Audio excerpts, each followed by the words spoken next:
Greetings, everyone. Pete Pardo here from Sea of Tranquility. Welcome to day 23 of albums that are 40 years old in 2023. 2023, day 23. We got lots of 2 3s popping around here today.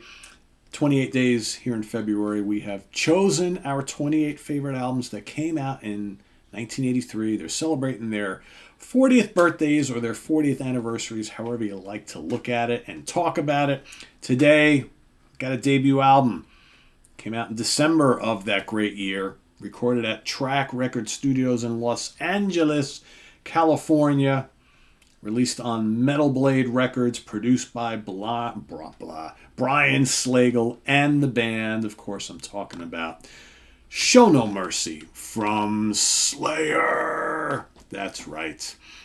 Hard to believe when Brian Slagle discovered these guys that they were out, playing like a local show out there in the Los Angeles area, playing cover songs.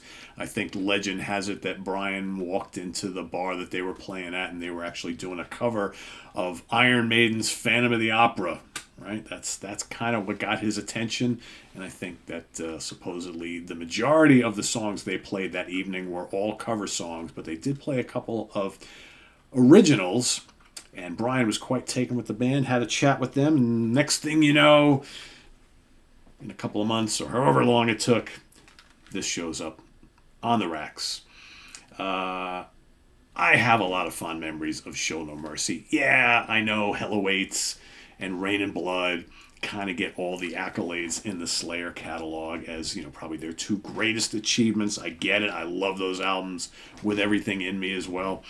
However, there's something about this debut album I always really liked. I think this album it's very different from what came next. I know Slayer would constantly kind of try and do things a little bit different. You had a lot of albums that kind of sound like a little different than other albums, but this is the only album that really sounds like this. It's very much a baby Slayer album. It's very much just typical thrash, but man, it's so good. It's fast, it's heavy, it's just doesn't sound like your typical Slayer album. I mean, they would go on Hell Awaits, they would take things to more extreme levels, and then of course you got Rain and Blood, and then they slow things down for the album after that, and then they get more extreme again. I mean, Slayer just kind of keeps doing this little morphing and changing thing for the next 20 plus years after this. But man, Evil Has No Boundaries, The Antichrist, and Tommy Araya's vocals are he's singing a little bit differently on this album than he does in some other. He's not doing nearly as much screaming. There is screaming here, but I think he vocally sounds really good on this album. You got the great Die by the Sword, Fight Till Death, Metal Storm, Face the Slayer. You got the great Black Magic. You got Tormentor, The Final Command, Cryonics, and the title track Show No Mercy. Most of the songs are a little on the shorter side. That's the one difference between here and on the follow-up album.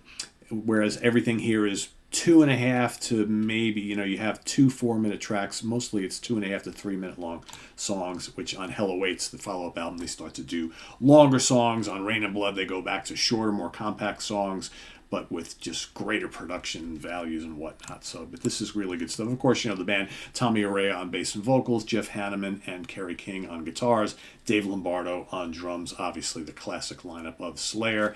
As far as chart performances, this didn't really chart anywhere, right? This was one of those albums that unless you went to a little heavy metal record shop or, whatever, you weren't really going to hear about this or see it, although they were starting to talk about them in the, heavy metal magazines, and specifically the underground metal magazines. You would start to hear about the Slayer name right around this time. But this did make it to number 44 on the German charts, right? Go figure. With Hell Awaits and certainly with Rain and Blood, obviously Slayer here in North America would start to become much of a bigger band. But here, the humble beginnings, I don't know, I really like this album a lot. There are times where I will say this is my favorite Slayer album, and people come up to me, it's like, how can you pick Show No Mercy over Rain and Blood and Hell Awaits? It's like, depends on when you came in with the band, right? I started listening to the band pretty early on. I just think this is a different Slayer, a naive Slayer, but I really like it a lot. There's just some great, for me, The Antichrist, Die by the Sword, Black Magic, Tormentor, Cryonics, those are just great songs, but there's really nothing bad on here at all. It's just good, thrashy riffs. It's not too over the top. It's a little more old school metal, which I think is why I really like it so much. And it's before I think Slayer got even more extreme. And even though there's some like, there's a little bit of the satanic lyric stuff going on here. It's not as over the top as they would get later on, but I really dig it a lot. It's really good. So yeah, that's my pick for today. Show No Mercy from Slayer. If you are a Slayer fan, let us know what you think of this album in the comments below. Otherwise, if you don't really care about Slayer, you got another pick for today. That's what it's all about. I give you my pick, you give you your pick on day 23, so put that in the comments below. And visit us on the web at www.seatranquility.org. We're on Facebook, we're on YouTube, all together, all the damn time. Please subscribe if you haven't already, and click on that notification bell so you get alert of all of our content as it posts. And please do hit the like button before you leave. Also, down in the video description below, we've got the links to our Ko-Fi page as well as our channel, merch channel, our merch page, our Ko-Fi page for channel donations, and our merch page where we have all sorts of cool Sea of Tranquility stuff. I'm taping this one at night, and it's getting late. I'm getting tongue-tied already, so anyway. Thanks for watching, everybody. What do we got coming up here on the channel this weekend? So, of course, we've got tomorrow morning, Friday morning at the Funhouse with Martin Popoff. Saturday, the UK Connections back this week. So we got a really cool show for you coming up on Saturday. Then, of course, Sunday is Ranking the Albums. And that will be Chris Canzoneri and myself ranking the albums of the great band Baroness. If you're not familiar with Baroness, very cool band from here in the U.S., kind of like a stoner type of really heavy band. Very, very cool stuff. So check that out.